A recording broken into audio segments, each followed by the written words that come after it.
Excuse me. Thank you.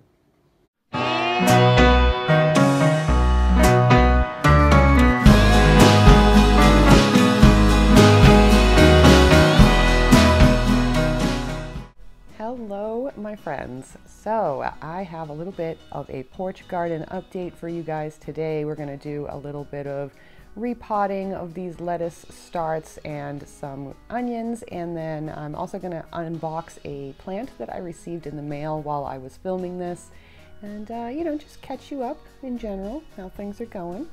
So I have this little insert that I picked up pretty cheap from Home Depot, and this is sort of meant to just set into a more permanent window box, and I thought these kind of things would be really good since I will be changing out the crops throughout the summer.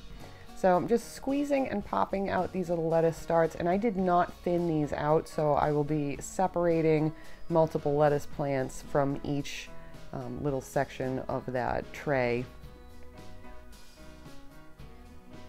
So generally people will thin it out. I have seen arguments to either not thin it or thin it, so this is sort of an experiment for me. I'm going to see how these plants do after being pulled apart. It does sort of, you know, mess with their roots a little more than maybe a thinned out tray would. But so far I can tell you, and I will include some updates in this video from a week or so later, that these are doing pretty good.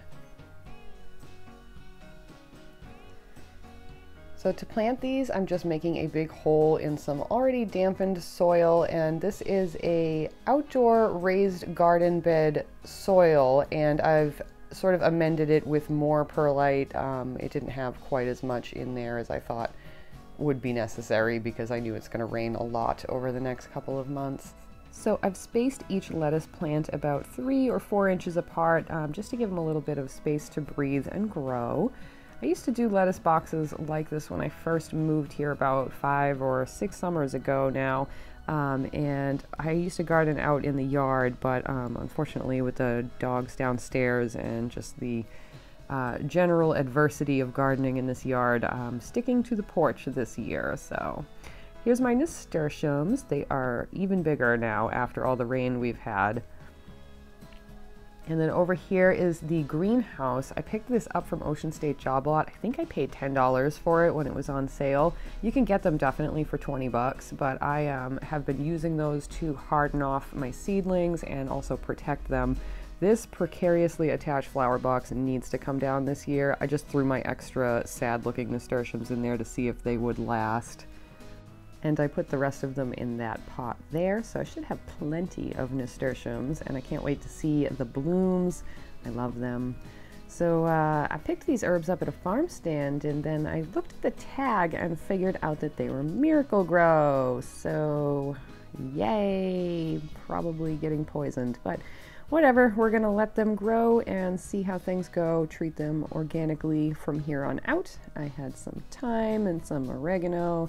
I have sage, which I also have growing out in the yard when they don't run it over with the lawnmower, but they were here yesterday and they ran it over with the lawnmower. So that's just a little taste of my frustrations in having a gigantic yard in a city where there are no yards with full sun that I cannot garden in.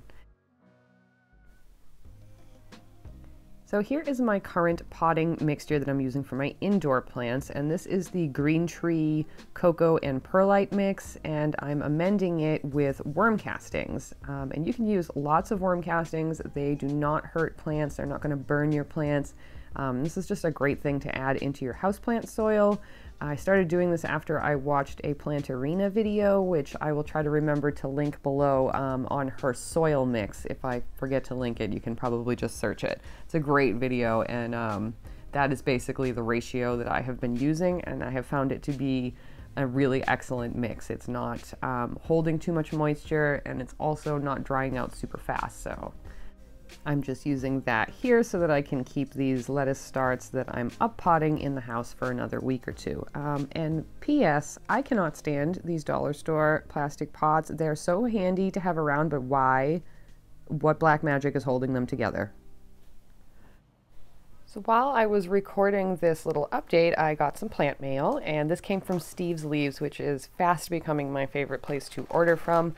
This is a plant I've been looking for a while. It's a little rare. If you watched Kaylee Ellen's recent Monstera Rare Plant Index, you will have seen this. This is a Monstera siltepecana.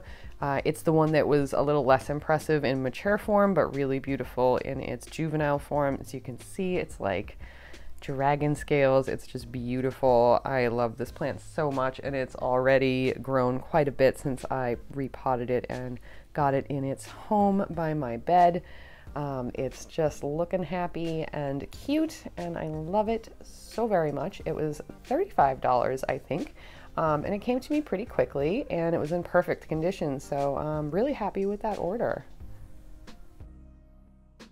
So getting back to the porch garden, I believe this was the next day, I started working on transplants again, and these are just some chives that I started from seed. You might remember me planting those in a past video. So I'm just getting them outside onto the porch, and now I'm going to show you what everything looked like 10 days later. And it was raining today, and there were lots of birds singing, so rather than talk over this, I'm just going to let you enjoy a little bit of nature ASMR.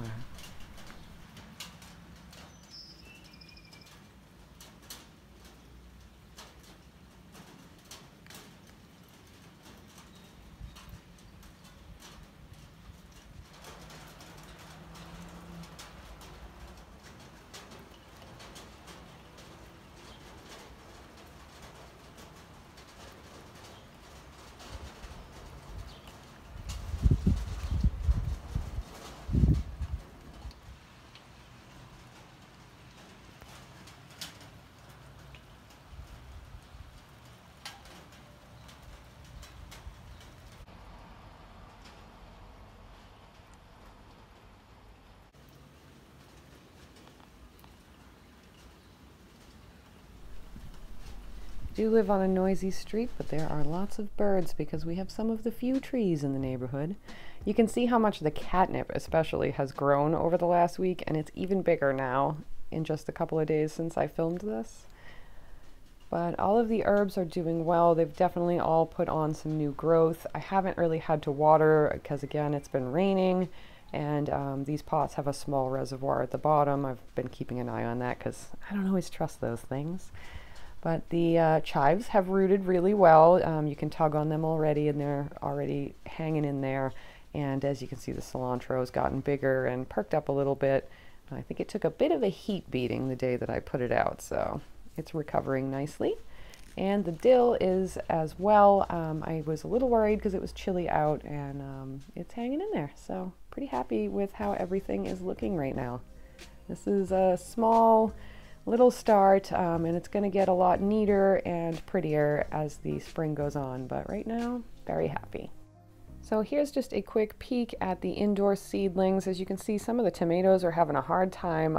I have gotten them to look a little better since I took this video a couple days ago, but I think some of the plants may not make it, but some of them are still looking pretty good, so that's great. Right now, I'm suspecting it's either some early on inconsistent watering, or I may need to give these guys some kind of fertilizer. There are worm castings in there, and I did use a little bit of very diluted fish emulsion, but they may still need something. I just wanted to show you a quick peek at my new Hoya. Got it from the plant farm. It's real pretty.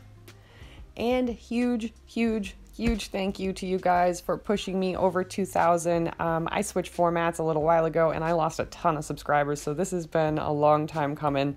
I'm super happy. Thank you guys so much. I'm so humbled and grateful that you guys like to watch my videos. I have a giveaway coming to say thank you, so stay tuned for the details on that, and I will see you guys in a new video very, very soon. Bye!